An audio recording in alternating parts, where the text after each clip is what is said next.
SIR আতঙ্ক আর SIR আতঙ্কে ফের আত্মহত্যার চেষ্টা। ট্রেনের সামনে ঝাঁপ কামারহাটির বাসিন্দার। বেলঘড়িয়া ট্রেনের ধাক্কায় কাটা পড়ে একটি পা। সুবীর প্রতিনিধি আমাদের সঙ্গে রয়েছেন। সুবীর, ঠিক কি অভিযোগ সামনে আসছে?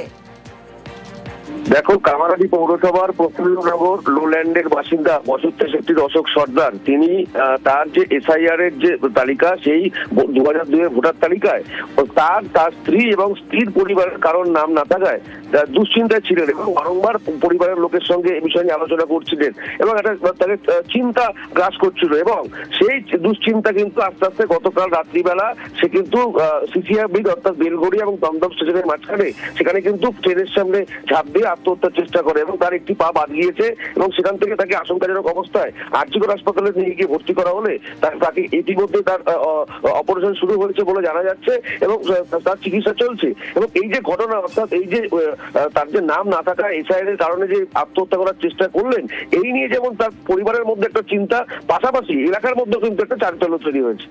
বেশ, আমার দিদারও ভোটের নাম ছিল না, দাদুরও ভোটের নাম ছিল না। সকাল থেকে আমাকে বলছে, বুবু তোর মায়ের কিছু হবে না তো?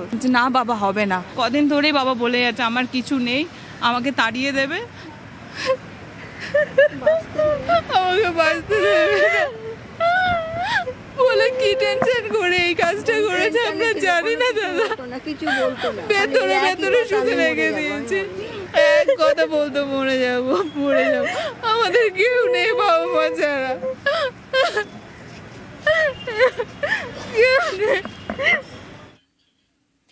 এসআইআর আতঙ্কেই আত্মহত্যার চেষ্টা, এমনটাই দাবি করা হচ্ছে পরিবারের তরফ থেকে। কারণ ২০০২ ভোটার লিস্টেও নাম না থাকায় দুশ্চিন্তা গ্রাস করেছিল। সুস্মিতা প্রতিনিধি আমাদের সঙ্গে রয়েছেন। সুস্মিতা, কামারহাটির বাসিন্দা যারা ট্রেনের সামনে এভাবে ঝাঁপ দিয়েছেন, কেমন আছেন?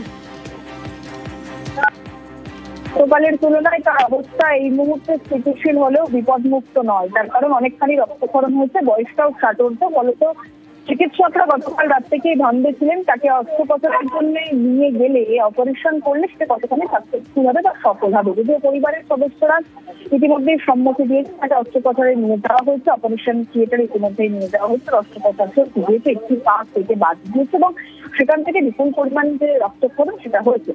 এই মুহূর্তে তার জ্ঞান ফিরেছে। আজ ভোর গতকাল রাতে জ্ঞান ছিল না, এটুকু বেশ কয়েকটা প্রত্যেক খবর বলে চিকিৎসকরা বলছেন। তবে পরিবারের সদস্যদের স্পষ্ট করে অভিযোগ, ২০০২ সালে এই অশোক সর্দার তার বাবা মায়ের নাম থাকলেও সেখানে বাবার নামের কিছুটা গরমিল বা ভুল ছিল। সুতরাং তার বাবার নামের ভুল থাকার কারণে অশোক সর্দারের বাড়িতে এনিমারেশন ফর্ম আসবে কিনা সে নিয়ে তিনি বেশ কয়েকটা চিন্তায় ছিলেন। এসআইআর ঘোষণা হওয়ার পর থেকেই চুপচাপ হয়ে যান, ফর্ম মেরে বাড়িতে বসে থাকতেন, কারোর সঙ্গে কথা বলতেন না। বারংবার বলতেন যদি নাম না আসে, যদি ফর্ম বাড়িতে না আসে, সেক্ষেত্রে তাদেরকে এই রাজ্য থেকে অন্যত্র চলে যেতে হবে বা সরিয়ে দিতে বা এই ধরনের কোন ঘটনার সাক্ষী তিনি হতে পারেন, সে নিয়ে বেশ খানিকটা আতঙ্কিত ছিলেন। পারিপার্শ্বিক বিভিন্ন এসআইআর সংক্রান্ত মন্তব্যেও তিনি আতঙ্কিত হয়ে পড়েন, বাড়ির লোকের কাছে বেশ কয়েকবার সে কথা জানান। সেই আতঙ্কের বশবর্তী হয়ে তিনি আত্মঘাতী হওয়ার মতো সিদ্ধান্ত নিলেন কিনা সে বিষয়ে যেমন এই মুহূর্তে প্রশ্ন রয়েছে। পরিবারের সদস্যরা তারা দাবিও করছেন, তারা অভিযোগ জানাচ্ছেন যে এসআইআর হওয়ার পর থেকেই বাবা অত্যন্ত চিন্তায় থাকতেন এবং বাড়িতে বেশ কয়েকটা থমথমে বা চুপ মেরে থাকতেন এবং বারবার একথাই বলতেন যে যদি ফর্ম না আসে, যদি তাদের ভোটার লিস্টে নাম না আসে, তাহলে তাকে রাজ্য ছাড়া হতে হবে, দেশ ছাড়া হতে হবে। সেই আতঙ্কে এই ঘটনা তিনি ঘটিয়েছেন কিনা সে বিষয়ে ধন্দে রয়েছে। এই মুহূর্তে পরিবারের সদস্যরা তাদের অস্ত্রোপচার এই মুহূর্তে চলছে, তাকে সুস্থভাবে বাড়ি ফিরিয়ে নিয়ে যাওয়া এই মুহূর্তে পরিবারের সদস্যদের একমাত্র লক্ষ্য।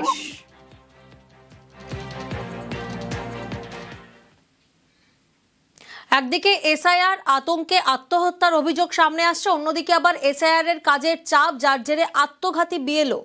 কাজের চাপ, তাই হাসনাবাদে নথি যাচাই না করেই এসআইআর ফর্ম জমা নিচ্ছেন। দাবি বিএলওর,